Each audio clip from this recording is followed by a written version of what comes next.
रात गहरी हो चुकी थी। कुरुक्षेत्र की धरती पर हर तरफ सन्नाटा पसरा था, लेकिन उसी समय दूर से घोड़े की टापें सुनाई दी। युद्ध भूमि की ओर एक वीर बढ़ रहा था, बर्बरिक घटोत्कच का पुत्र।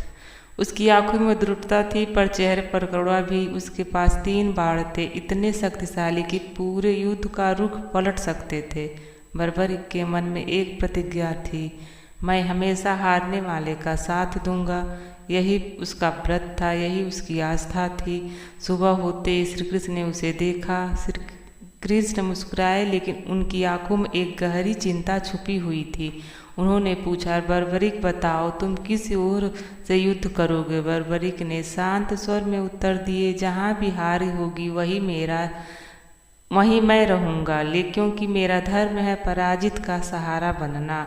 कृष्ण ने आंखें मूंद ली। भविष्य उनकी नज़रों में स्पष्ट था, और बर्बरिक युद्ध में उतरता तो महाभारत कभी खत्म न होता।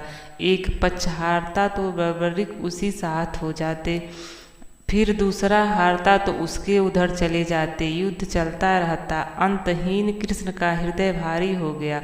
वे आगे बढ़े और बोले, बर्बरिक, तुम्हारे भीतर अद्भुत शक्ति है, पर अगर धर्म को स्थिर रखना है तो मुझे तुम्हारा सबसे बड़ा बलिदान चाहिए। बर्बरिक ने मुस्कुराते हुए कहा, प्रभु, अगर आपकी यही इच्छा है तो बर्बरिक का जीवन आपके चरणों में अर्पित है। और बिना एक क्षण गवाए उन्होंने अपना सिर दान कर दिया। कृष्ण ने प्रेम से उसका सिर को अपने हाथों में लिए और कहा, तुम्हारा ये त्याग अमर रहेगा। कलयुग में तुम्हारे श्याम के नाम से पूजा जाएगा। तुम्हारे दर से कोई खाली हाथ नहीं लौटेगा। आज वही बर्बरिक खाटू श्याम जी के रूप में भक्तों को दिलों में विराजमान है।